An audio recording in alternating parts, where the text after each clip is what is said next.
طيبه. هنا الغساله الفوق اوتوماتيك.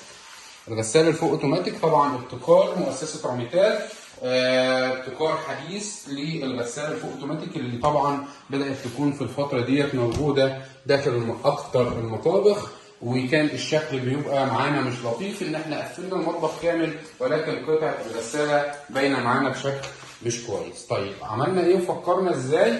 عملنا ضفتين عادي ان احنا دخلنا الغساله من هنا على الشكل ده. بعد كده جينا عملنا فكره الدراع المنطبق بالوضع ده. طيب هنا عايزه عروستنا تغسل، هتعمل ايه؟ هترفع الضغطه دي تقفل كده كده تشتغل معاها الغسيل بتاعها عادي خالص. عايزه تجيب وتقفل هترفع الضغطه ديت معاها تنزل تقفل على الوضع ده. تمام. ده الغساله الفوق اوتوماتيك ما شاء الله ابتكار متميز جدا. كده قفلنا، يبقى هي تعانت وتحافظ عليها من الميه.